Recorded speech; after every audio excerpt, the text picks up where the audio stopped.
오늘 본 말씀은 시편 90편 말씀이 되겠습니다. 시편 90편 말씀, 표제가 하나님의 사람 모세의 기도입니다. 이제 시편 90편을 시작으로 해서 시편이 총 5권으로 구성이 되어 있는데 제 4권이 이제 시편 90편을 시작으로 해서 제 4권이 시작이 됩니다. 하나님의 백성들, 하나님의 자녀들은 하나님을 아는 지식이 있어야 합니다. 여기서 하나님을 아는 지식은 단순히 머리로만 아는 지식을 의미하지 않습니다. 우리가 하나님을 안다는 것에는 단순히 하나님에 관한 지식을 수집하는 것을 넘어서서 주님과의 만남과 교제를 통해서 알게 되는 전인적인 지식을 포함을 합니다. 그렇다면 하나님의 백성들은 왜 하나님을 알아야 할까요? 왜냐하면 하나님의 자녀들은 하나님을 알게 될 때야만이 인생의 참된 복을 누릴 수가 있기 때문입니다. 그리고 하나님을 알게 될 때야만이 구원과 영생을 누릴 수가 있습니다. 호세아 4장 6절을 보면 하나님께서는 이스라엘이 멸망을 경험할 수밖에 없었던 그 이유를 가리켜서 하나님께서 직접 이렇게 말씀하셨어요. 호세아 4장 6절 말씀입니다. 내 백성이 지식이 없으므로 망하는도다. 내가 지식을 버렸으니 나도 너를 버려 내 제사장이 되지 못하게 할 것이요. 내가 내 하나님의 율법을 잊었으니 나도 내 자녀들을 잊어버리리라. 하나님께서 이렇게 말씀하셨거든요. 이 말씀에서 하나님께서는 이스라엘 백성들이 망해버린 이유를 가리켜서 지식이 없기 때문이다 말씀하셨습니다. 여기서 말씀하는 지식이 무엇입니까? 바로 하나님을 아는 지식을 의미합니다. 이스라엘은 하나님을 아는 지식이 없어서 망해버렸습니다. 그들은 하나님을 아는 지식을 버렸기 때문에 주님의 심판과 재앙을 경험하고 말았습니다. 바로 이러한 현실 속에서 호세아 선지자가 하나님의 백성에게 이렇게 촉구를 합니다. 하나님의 백성이라고 한다면 마땅히 하나님을 아는 지식을 가지고 있어야 한다 강조를 하고 있습니다. 호세아 6장 3절을 보면은 그는 멸망을 경험한 이스라엘에게 다음과 같이 호소를 합니다. 호세아 6장 3절을 제가 읽어드리겠습니다. 그러므로 우리가 여호와를 알자. 힘써 여호와를 알자. 그의 나타나심은 새벽빛같이 어김없나니 비와 같이 땅을 적시는 늦은 비와 같이 우리에게 임하시리라 하니라. 방금 읽은 말씀에서 호세아 선지자는 여호와를 힘써 알아야 한다라고 강조를 합니다. 왜냐하면 하나님께서는 여호와를 아는 지식을 가진 백성들과 함께 하시고 여호와를 아는 지식을 가진 백성들에게 복을 내리시기 때문입니다. 그뿐만 아니라 요한복음 17장 3절을 보면은 사도 요한은 하나님을 아는 지식이 사람으로 하여금 영생으로 인도한다. 하나님을 아는 지식이 그 사람으로 하여금 영원한 생명으로 인도한다라고 말씀하고 있습니다. 요한복음 17장 3절 말씀입니다. 영생은 곧 유일하신 참 하나님과 그가 보내신 자 예수 그리스도를 아는 것이니이다. 이렇게 말씀하고 있거든요. 이처럼 성경은 하나님의 백성을 비롯하여 이 세상 모든 사람들은 하나님을 아는 지식을 가져야 한다 말씀하고 있습니다. 왜냐하면 하나님을 아는 지식이 있는 사람만이 하나님께서 예비하신 영생과 풍성한 삶을 누릴 수가 있기 때문입니다. 그런데 사람이 하나님을 알기 위해서 부단히 애를 쓰고 노력하는 중에 한 가지 깨닫게 되는 사실이 있습니다. 그것은 우리가 아무리 하나님을 알려고 열심을 다한다 한들 우리는 결단코 하나님에 대해서 모두 다 알 수는 없다는 사실입니다. 하나님에 관하여 연구하는 학문을 가리켜서 신학이라고 말하죠. 신학에는 여러 가지 분야가 있습니다. 성서학이 있고 조직신학이 있고 선교신학이 있고 실천신학이 있고 여러 분야의 세부 학문들이 있습니다. 그런데 신학을 많이 공부하고 또 깊이 공부할수록 우리는 매우 중요한 사실을 한 가지 발견하게 돼요. 그것은 하나님에 대해서 아무리 많은 내용의 학문을 연구한다 하더라도 결단코 사람은 하나님에 대해서 다 알 수가 없다는 겁니다. 아무리 신학의 여러 분야의 학문들이 있다 하더라도 그 신학을 공부하면 공부할수록 이르게 되는 결론이 무엇이냐면 모르겠다예요. 모르겠다. 그렇다면 사람이 왜 하나님에 관해서 다 알 수가 없는 겁니까? 왜냐하면 하나님은 무한하시지만 사람은 유한한 존재이기 때문입니다. 그렇기 때문에 유한한 인간이 제 아무리 무한하신 하나님을 밝혀보기 위해서 연구한다 할지라도 결단코 하나님에 관한 전체를 파악할 수는 없습니다. 생각해보면 만약에 유한한 인간의 생각과 학문으로 다 밝혀지는 하나님이라고 한다면 굳이 우리는 그런 존재를 믿거나 의지할 필요는 없을 것입니다. 그래서 많은 신학자나 성도들은 하나님에 대해서 열심히 공부하고 하나님에 대해서 또 알아갈수록 우리는 무한하신 하나님 앞에서 더욱 낮아지고 겸손해질 수밖에 없습니다. 왜냐하면 신학을 공부할수록 우리는 하나님의 존재가 얼마나 크고 위대하신지를 알게 되기 때문입니다. 그에 반해서 우리 인간의 존재는 무한하신 하나님 앞에서 얼마나 작고 얼마나 연약한 존재인가를 동시에 깨닫게 되기 때문입니다. 오늘 본 말씀인 시편 90편은 앞서 말씀을 드렸듯이 모세의 시편입니다. 본문이 담고 있는 핵심 주제를 한마디로 말씀을 드리면 하나님의 무한하심과 인간의 유한함입니다. 본문에서 모세는 유한하고 허무한 인생을 살아가는 모든 사람들이 하나님의 무한하심을 묵상하고 바라볼 것을 권면하고 있습니다. 시편 90편을 읽어보면 우리는 본문의 내용이 이스라엘이 겪는 어떤 고난 사건을 배경으로 하고 있음을 짐작을 할 수가 있습니다. 왜냐하면 본문 15절의 상반절을 보면 모세가 이렇게 말하고 있거든요. 우리를 괴롭게 하신 날수대로와 우리가 화를 당한 연수대로 우리를 기쁘게 하소서, 이렇게 말씀하고 있기 때문이에요. 여기서 이스라엘이 겪었던 고난이 어떤 사건을 가리키는지는 분명하게 알 수는 없습니다. 그러나 우리가 분명히 알 수 있는 것은 본문에서 모세는 고난을 겪고 있는 이스라엘에게 하나님의 무한하심과 인간의 유한함을 계속해서 묵상하고 기억할 것을 당부하고 있습니다. 왜냐하면 이러한 사실을 사람이 진정 깨달을 때야만이 하나님의 백성은 인생의 참된 복을 누리면서 살 수가 있기 때문입니다. 이 시간 본문 말씀을 함께 살펴보는 가운데 우리의 인생이 참 고난과 어려움이 많지 않습니까? 이 고난과 어려움이 가득한 인생 속에서 우리는 무한하신 하나님을 어떻게 기억하고 묵상해야 하는지를 생각해 보길 원합니다. 그래서 어떠한 상황 속에서도 무한하신 하나님만 바라보고 의지하는 믿음으로 인생의 고난과 역경을 이겨내기로 다짐하는 저와 여러분의 삶이 될 수 있기를 소망합니다. 첫째는 하나님의 무한하심 앞에서 인간의 유한함을 절감해야 합니다. 본문 1절, 2절을 함께 읽어보겠습니다. 1절, 2절 시작. 주여, 주는 대대에 우리의 거처가 되셨나이다. 산이 생기기 전, 땅과 세계도 주께서 조성하시기 전, 곧 영원부터 영원까지 주는 하나님이시니이다. 아멘.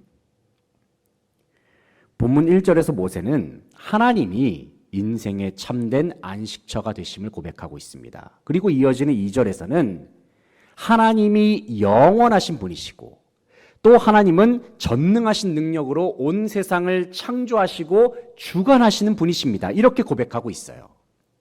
이처럼 이스라엘의 안식처가 되시는 하나님은 영원하신 하나님이심과 동시에 전능하신 하나님이십니다. 그에 반해서 사람은 유한한 존재에 불과합니다. 사람은 흙으로 만들어졌기 때문에 육신의 죽음을 맞이하게 되면 반드시 흙으로 돌아갈 수밖에 없습니다. 오늘날 인간의 수명을 생각할 때에 보통은 100살 정도 살면 많이 산다고 말을 합니다. 100살 넘게 사는 분들도 종종 계시지 않습니까? 그런데 이 100년이라는 시간을 곰곰이 생각해 보면 어떻게 보면 길다면 긴 시간일 수 있고 짧다면 짧은 시간일 수 있습니다.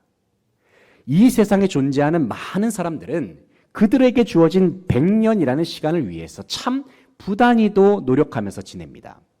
그들은 자신들에게 주어진 이 100년이라는 시간을 풍요로움과 행복으로 채우기 위해서 최선을 다하면서 살아가죠. 또 인생의 기쁨과 즐거움으로 채우기 위해서 부단히 애를 씁니다. 하지만 100년의 시간이 끝나게 되면 결국 사람은 모든 것을 다 남겨놓고 이 세상을 떠나게 됩니다. 그런데 바로 이러한 인간의 삶을 무한하신 하나님의 관점에서 바라보면 어떻게 될까요? 오늘 본문에서 모세는 하나님 앞에서의 100년의 시간은 그저 짧은 한순간과 다를 바 없음을 이야기하고 있습니다. 본문 4절 말씀 보시면 모세가 이렇게 말하고 있어요. 주의 목전에는 1000년이 지나간 어제 같으며 밤의 한순간 같을 뿐임이니이다 말씀합니다. 이 말씀이 의미한 바가 무엇입니까? 그것은 하나님의 무한하심과 하나님의 영원하심 앞에서 인간의 유한한 삶은 그저 한순간의 시간에도 미치지 못한다는 말씀입니다. 바로 이러한 측면을 생각해 본다면 세상에서 인간의 삶만큼 허무한 것이 없고 인간의 삶만큼 헛된 것도 없어 보입니다. 하지만 이처럼 유한한 인간의 인생 속에 영원하신 하나님을 마음에 모시게 된다면 그때부터는 이야기가 달라집니다. 왜냐하면 사람이 영원하신 하나님을 마음에 모시게 되면 그때부터 그 사람의 인생은 영원한 삶으로 연결되기 때문입니다. 그렇다면 우리는 어떻게 영원하신 하나님을 모시고 살아갈 수가 있습니까? 바로 영원하신 하나님의 아들 예수 그리스도의 이름을 믿고 예수 그리스도를 우리의 마음에 영접할 때에 우리는 진정 영원한 생명을 누리면서 살 수가 있습니다. 우리가 잘 알고 있는 요한복음 3장 16절 말씀을 보면은 이런 말씀이 있죠. 하나님이 세상을 이처럼 사랑하사 독생자를 주셨으니 이는 그를 믿는 자마다 멸망하지 않고 영생을 얻게 하려 하십니다. 하나님의 아들 예수 그리스도를 믿는 자마다 멸망하지 않고 영생을 얻게 하신다. 하나님의 약속이에요. 사람은 누구나 자기 스스로의 존재를 묵상하고 그들의 인생을 묵상할 때에 필연적으로 인생의 허무함과 무상함을 느낄 수밖에 없습니다. 왜냐하면 인생은 유한하고 인간이란 존재는 연약하기 그지없기 때문입니다. 하지만 사람이 예수 그리스도를 믿고 주님을 영접하면 그 유한한 인생은 영원한 삶으로 완전히 변화됩니다. 다시 말해서 그동안 허무함과 무상함만 가득했던 인생이 참 기쁨과 소망이 넘치는 삶으로 완전히 변화된다는 사실입니다. 우리가 하나님의 무한하심을 묵상하고 또 우리 스스로의 유한함을 깊이 생각할 때에 결국에 도달하는 결론은 오직 예수 그리스도입니다. 왜냐하면 오직 예수 그리스도만이 우리로 하여금 무한하신 하나님께로 나아가는 유일한 길이요 진리요 생명이 되시기 때문입니다. 유한한 우리의 인생 속에 참된 구원을 허락하시고 영원한 생명을 허락하신 예수 그리스도만 바라보고 의지함으로 하나님의 무한하심을 풍성하게 누리고 경험하는 저와 여러분 되시기를 소망합니다. 둘째는 유한한 인생 속에서 우리는 무엇이 진정 지혜로운 길인지를 생각해야 합니다. 무엇이 진짜 지혜로운 길인가? 10절부터 12절까지의 말씀을 함께 읽어보겠습니다. 10절부터 12절 시작. 우리의 연수가 70이요 강건하면 80이라도 그 연수의 자랑은 수고와 슬픔뿐이요 신속히 가니 우리가 날아가나이다. 누가 주의 노여움의 능력을 알며 누가 주의 진노의 두려움을 알리이까? 우리에게 우리 날 계수함을 가르치사 지혜로운 마음을 얻게 하소서. 아멘. 먼저 본문 12절을 보면 우리에게 우리 날 계수함을 가르치사 지혜로운 마음을 얻게 하소서 말씀합니다. 방금 읽은 말씀에서 시편 기자인 모세는 하나님 앞에서 지혜로운 마음을 구하고 있습니다. 여기서 모세가 말하는 지혜로운 마음이란 무엇일까요? 그것은 유한한 인생을 살아가는 인간이 무한하신 하나님을 의지하면서 사는 마음, 바로 그것이 지혜로운 마음입니다. 만약에 사람이 하나님을 의지하지 않고 하나님과 아무런 상관없는 인생을 살게 된다면 그 인생은 어떻게 될까요? 결국 그러한 삶은 멸망의 길로 치달을 수밖에 없음을 성경은 분명히 말씀하고 있습니다. 본문 11절을 보면은 모세가 이렇게 말하고 있죠. 누가 주의 노여움의 능력을 알며 누가 주의 진노의 두려움을 알리까 말씀합니다. 이 말씀은 하나님을 부인한 채로 죄악 가운데 살아가는 모든 사람들은 주님의 진노를 면할 수 없다는 말씀입니다. 하나님의 진노의 심판은 매우 크고 두렵습니다. 이 세상 그 누구도 하나님의 심판을 견뎌낼 수 있는 사람은 단 한 사람도 없습니다. 그렇다면 본문 11절에서 모세는 왜 유한한 인생 속에서 하나님의 진노와 심판을 강조하고 있을까요? 왜냐하면 이 세상 모든 사람들은 유한한 인생 속에서 하나님의 심판을 면할 수 있는 길을 선택해야 하기 때문입니다. 그들이 선택할 수 있는 길은 둘 중에 하나입니다. 먼저는 유한한 인생 속에서 하나님을 의지하는 길, 이것이 첫 번째입니다. 또 다른 하나는 유한한 인생 속에서 그저 세상이 추구하는 방식대로 살아가는 길, 이것이 두 번째입니다. 이 세상 모든 사람들은 한 명도 예외 없이 이 두 가지의 길 중에 하나를 선택해야 합니다. 하나님을 따를 것인가 아니면 세상을 따를 것인가, 이 둘 중에 하나를 선택해야 합니다. 그리고 모든 사람들은 이 사실을 반드시 기억해야 해요. 그것은 그들이 어떠한 선택을 하느냐에 따라서 그들의 삶의 방향이 극명하게 갈린다는 사실입니다. 이 세상 모든 사람들에게 인생은 단 한 번만 주어지죠. 그렇다고 한다면 이처럼 한 번뿐인 인생을 살아가는 사람들은 주어진 삶을 정말 보람되고도 가치 있게 살아야 하지 않겠습니까? 그렇다면 우리는 이와 같은 인생 속에서 어떠한 선택을 해야만이 가장 보람된 인생을 누릴 수가 있을까요? 한마디로 말씀드리면 온 세상의 창조주요 주관자가 되시는 하나님의 뜻을 선택하는 것만이 인생의 진정한 평안과 복을 가져다 줄 수 있습니다. 하지만 안타깝게도 사람은 이 세상에 태어나면서 하나님께서 원하시는 뜻을 제대로 지키면서 살지 못합니다. 오히려 하나님의 말씀에 불순종하거나 주님과는 아무런 상관이 없는 모습으로 살아갑니다. 그 이유가 무엇일까요? 왜냐하면 이 세상 모든 사람들은 아담과 하와의 원죄로 말미암아 단 한 명도 예외 없이 모두 다 죄인으로 이 땅에 태어나기 때문입니다. 이 땅에 태어나면서부터 죄인으로 태어난다. 이 말이 의미한 바가 무엇일까요? 그것은 인간의 본성은 기본적으로 악하다는 것을 의미하는 말입니다. 즉, 사람은 태생적으로 하나님의 뜻을 거스르는 본성을 지닌 채로 세상에 태어난다는 말씀입니다. 시편 51편 5절 말씀을 보면은 다윗이 이렇게 고백하고 있습니다. 내가 죄악 중에서 출생하였으며 어머니가 죄 중에서 나를 잉태하였나이다 말씀합니다. 또 로마서 3장 1절을 보면은 이런 말씀이 있습니다. 기록된 바 의는 없나니 하나도 없으며 말씀합니다. 이처럼 성경은 우리에게 분명히 가르쳐 줍니다. 그것은 이 세상에 태어나는 사람 중에서 의인으로 태어나는 사람은 단 한 명도 없다 말씀하고 있습니다. 그런데 문제가 있습니다. 그것은 온 세상을 창조하신 하나님께서 죄를 미워하신다는 사실입니다. 그뿐만 아니라 인간의 죄는 하나님께서 반드시 심판하신다고 말씀하셨어요. 그런데 여기에 더 큰 문제가 있습니다. 그것은 하나님께서 인간의 모든 죄의 내용들을 이미 다 보고 계시고 다 알고 계신다고 말씀하세요. 본문 8절을 보시면 이런 말씀이 있습니다. 주께서 우리의 죄악을 주의 앞에 놓으시며 우리의 은밀한 죄를 주의 얼굴빛 가운데 두셨사오니 말씀하고 있습니다. 이 말씀이 의미한 바가 무엇입니까? 하나님은 다 알고 계신다는 거예요. 하나님은 다 알고 계신다.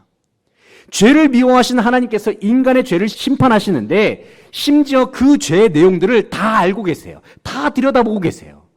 이것을 생각할 때에 이것만큼 두렵고 떨리는 일이 세상에 어디 있습니까? 그렇기 때문에 사람은 자신의 죄악의 문제를 해결하지 않고서는 그 누구도 하나님의 크고 두려운 심판을 피할 수가 없는 것이죠. 하지만 세상의 그 누구가 자기 스스로의 죄의 문제를 해결할 수가 있겠습니까? 이 세상에 그 어떤 사람도 자신의 죄악을 스스로 제거할 수 있는 사람은 단 한 사람도 없습니다. 왜냐하면 죄인된 존재가 스스로의 죄를 없앤다는 것은 그 자체가 모순이기 때문입니다. 그런데 참으로 다행스러운 소식이 있습니다. 그것은 하나님께서는 죄악 가운데 이 세상에 태어난 모든 사람들의 죄의 문제를 친히 해결하시겠다 말씀하셨어요. 무엇을 통해서입니까? 바로 하나님께서 이 땅에 화목제물로 보내신 예수 그리스도를 통해서 하나님께서 완전하게 해결해 주시겠다 말씀하셨습니다. 로마서 3장 25절을 보면 사도 바울은 이러한 말씀을 전합니다. 이 예수를 하나님이 그의 피로써 믿음으로 말미암는 화목제물로 세우셨으니 이는 하나님께서 길이 참으시는 중에 전에 지은 죄를 간과하심으로 자기의 의로우심을 나타내려 하심이니 말씀합니다.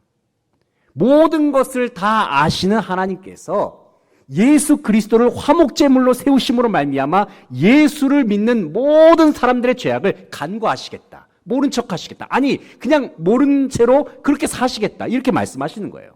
실제로 모르는 것처럼 사시겠다. 하나님께서 독생자 예수 그리스도를 모든 사람들을 위해서 화목제물로 주시겠다 말씀하셨습니다. 죄가 없으신 예수 그리스도께서는 온 세상 모든 사람들의 죄악을 대신 짊어지시고 십자가상에서 화목제물로 죽으셨어요.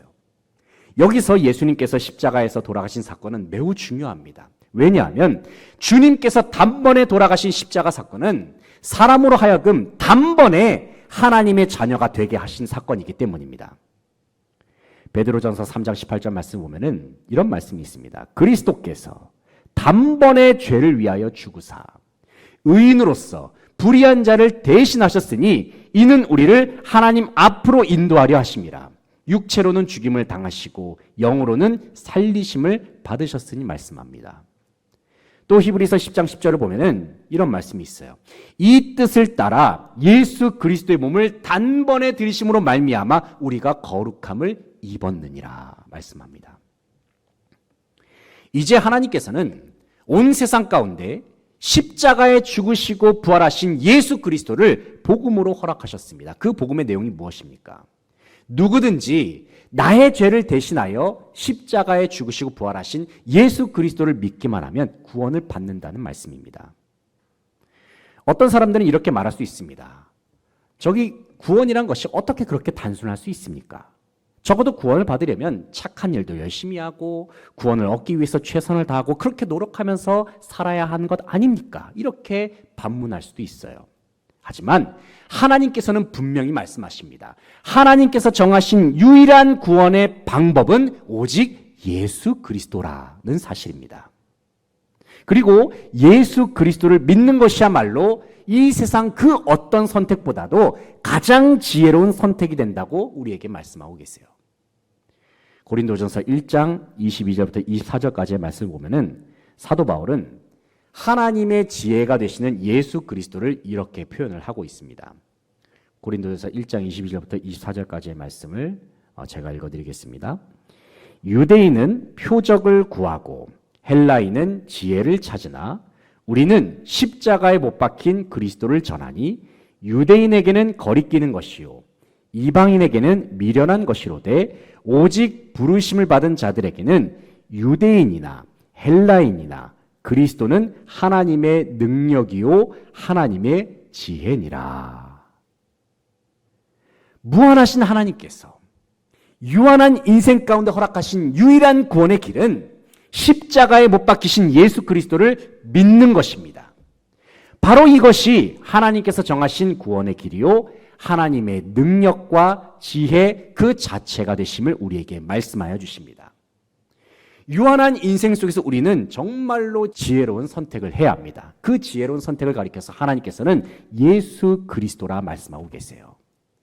유한한 인생 속에서 예수 그리스도를 믿는 지혜로운 선택을 통해서 주님께서 예비하신 영원하고도 풍성한 복을 다 함께 누릴 수 있는 모든 성도들의 삶이 되시기를 간절히 바라고 소망합니다. 마지막으로 우리는 유한한 인생을 살아가면서 무한하신 하나님의 은혜를 구하면서 살아야 합니다. 17절 말씀을 같이 한번 읽어보겠습니다. 17절 시작. 주 우리 하나님의 은총을 우리에게 내리게 하사 우리의 손이 행한 일을 우리에게 견고하게 하소서. 우리의 손이 행한 일을 견고하게 하소서. 아멘. 17절 상반절을 보시면 주 우리 하나님의 은총을 우리에게 내리게 하사 말씀합니다. 이 말씀에서 모세는 이스라엘의 모든 삶 속에 하나님의 은혜가 임하기를 간구하고 있습니다. 왜 이스라엘에게는 하나님의 은혜가 필요할까요? 왜냐하면 하나님께서 은혜를 베풀어 주셔야만이 그 인생이 헛되지 않을 수 있기 때문입니다. 하나님께서 은혜를 베풀어 주셔야만이 그 인생의 모든 수고는 열매 맺는 삶으로 이어질 수 있기 때문입니다.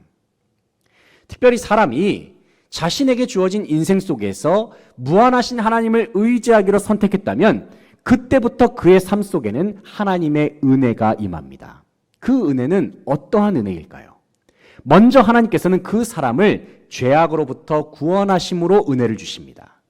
다음으로 하나님께서는 죄인이었던 인간을 하나님의 자녀로 변화시켜 주심으로써 은혜를 부어주십니다.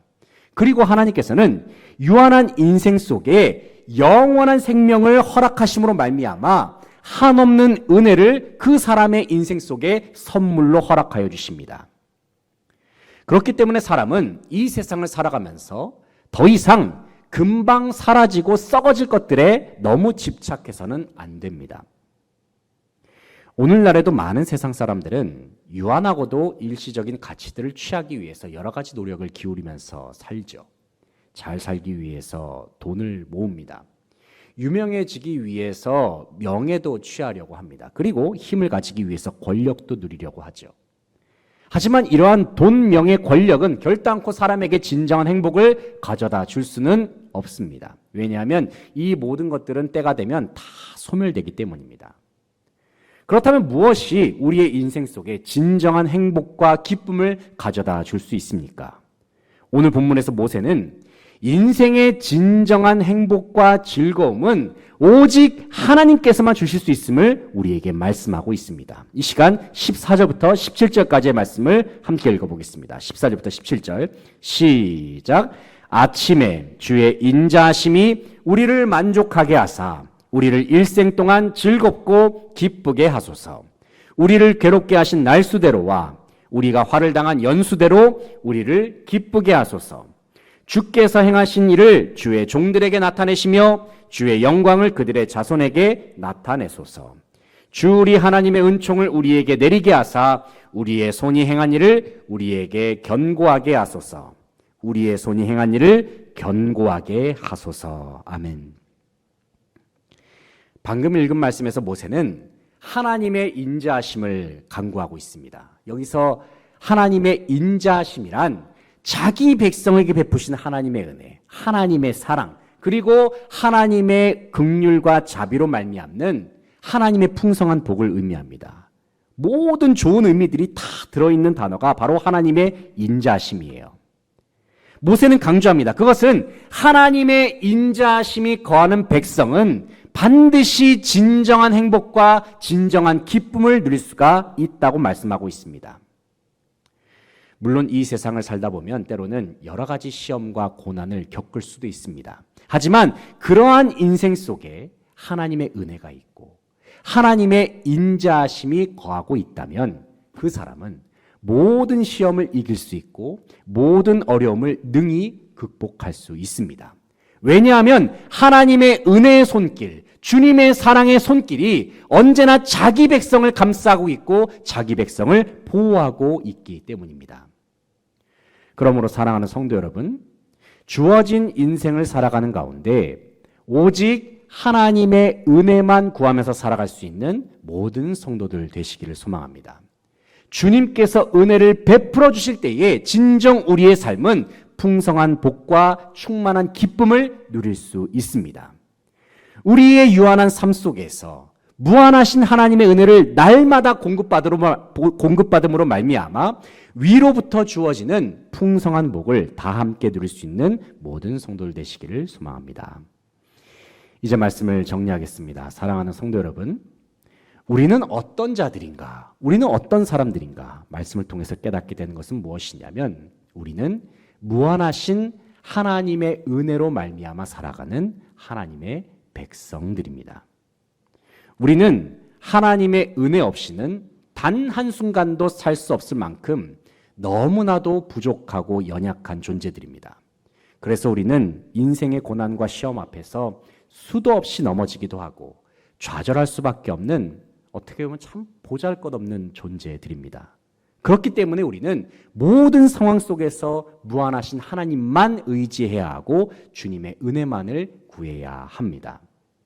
무한하신 하나님께서는 주님을 의지하는 인생 가운데 하늘의 복을 허락하여 주십니다. 그리고 영원한 생명을 선물로 허락하여 주십니다. 우리는 부족하고 우리는 연약할지라도 우리 안에 계시는 하나님의 무한하심, 하나님의 전능하심, 그리고 하나님의 완전하심을 의지함으로 주님께서 우리에게 주시는 참된 큰 복을 다 함께 누리면서 살아가는 모든 수증왕성의 성도들 다 되시기를 간절히 바라고 소망합니다. 기도하시겠습니다.